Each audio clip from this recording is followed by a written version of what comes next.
बात की जाए कुंभ राशि की, तो कुंभ राशि जो कि एयर एलिमेंट की राशि है, वायु तत्व की राशि है। तो इनके बारे में आज हम लोग इनकी 5 सीक्रेट्स, रिलेशंस वगैरह सारी एक-एक चीज़ इनकी इसी राशि की कवर करेंगे। तो क्योंकि एयर एलिमेंट की राशि है, जैसे 3 नंबर की राशि, 7 नंबर की और 11 नंबर की राशि। तो यहाँ पर क्या होता है कि इनके अंदर एक जोश रहता है जब भी ये कुछ काम शुरू करते हैं।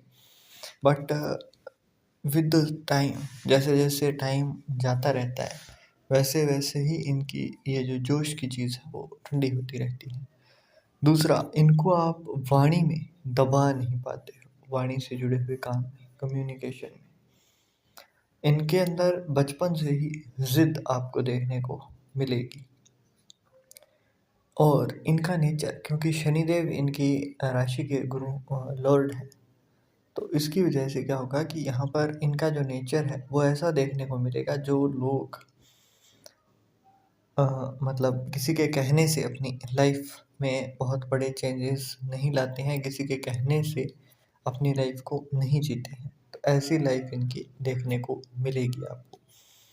करियर की बात की जाए तो यहाँ पर क्योंकि ये मल्टी टैलेंटेड है, इनके अंदर एक साथ में कई सारे टैलेंट कूट-कूट कर भरे हुए होते हैं। तो ये लोग अगर लोहे का काम करें, उन चीज़ों का काम करें जो कि ज़मीन से नीचे से मिलती है खुदाई के बाद में। जैसे लोहा हो गया, पेट्रोलियम हो गया, है ना? पेट्रोकेमिकल्स हो गए, उन चीज़ों का काम। फ़ोरेन से जुड़ा हुआ कुछ काम करते हैं तो भी फ़ायदा है। ऑनलाइन कुछ काम करें, कंप्यूटर से जुड़ा हुआ कुछ काम करें तो वहाँ पर भी इनको फ़ायदा है। इसके अलावा अगर सर्जरी या फिर कुछ डेली इनकम का काम, तो वहाँ पर भी इनको फ़ायदा दिखाई देगा। अब बात की जाए रिलेशंस की, तो यहाँ पर क्या होता है कि इनकी बात की जाए ओवरऑल मैरिड लाइफ की, तो वहाँ पर 5th हाउस के जो लॉर्ड हैं वो बुध बन रहे हैं।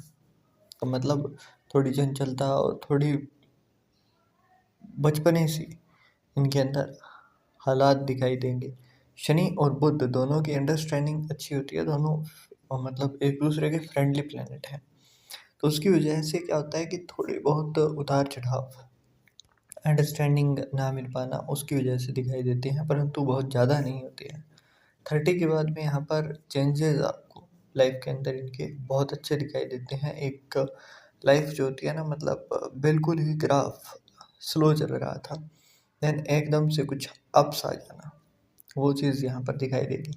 नेचर और 5 सीक्रेट के बारे में बात करूँ तो फर्स्ट ऑफ ऑल ये ऑलराउंडर होते हैं। किसी भी फील्ड के अंदर जाकर उस फील्ड के अंदर काम करना इनके अंदर टैलेंट के नाम में शामिल होता है। दूसरा, इमोशंस चाहे दिखाएं ना दिखाएं होते हैं इनके अंदर।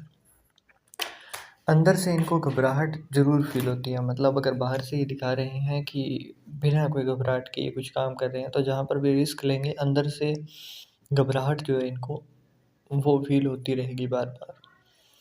जैसा शुरू में बोला था मैंने, काम में शुरू में क्योंकि एयर एलिमेंट का प्लेनेट है, यहाँ पर एयर एलिमेंट की ज़ोडिएक साइन है, तो उसकी वजह से क्या है कि ये कुछ काम को जिसको भी पिक करेंगे वहाँ पर एक बार जोश में घुसेंगे, बट धीरे धीरे ड्यूरिंग द टाइम जैसे जैसे स्पेंड होता जाएगा वैसे वैसे ही इनकी जोश के अंदर कमी आती हुई दिखाई देगी। अपने मन से जीने की इनके अंदर चाहत रहती है कि अपनी मन के हिसाब से ये जिएँ, उसके अकॉर्डिंग ये पहने, खाएँ, सब कुछ करें। अब इनको करना क्या चाहिए, उपाय क्या है? एक तो हनुमान जी का जो चालीसा है वो आप पाठ कर सकते हो उसका डेली। दूसरा, सूर्य देव को अर्घ देना आपको बहुत अच्छा रहेगा। इसके अलावा घर के अंदर जो मेन डोर होता है उसकी राइट हैंड साइड के ऊपर अगर आप daily 1 drop of mustard oil देना शुरू करते हो, मतलब सरसों का तेल एक-एक बूंद भी अगर डालते हो, 43 डेज़ तक कंटिन्यूअसली इसको करते हो, तो यहाँ पर आपके शनिदेव और मकान दोनों का ही सुख आपको अच्छे तरीके से मिलता है। मतलब मकान यहाँ पर शनिदेव एक स्टेबिलिटी वाली इनकम देना शुरू कर देते हैं, जिसके अंदर जैसे राहु की जो इनकम होती है वो इस तरीके की होती है कि आपको हुई इनकम देन आगे किसी और काम में लग गई, जो कि आपके लिए बहुत ज़्यादा फ़ायदेमंद रही नहीं। परंतु यहाँ पर क्या होगा कि आपको जो भी इनकम मिलेगी वो आप बचा लोगे, अपने पास रहेगी, पुश्तों तक चलेगी। वो इनकम आपको यहाँ से शनिदेव की कृपा से मिलती है।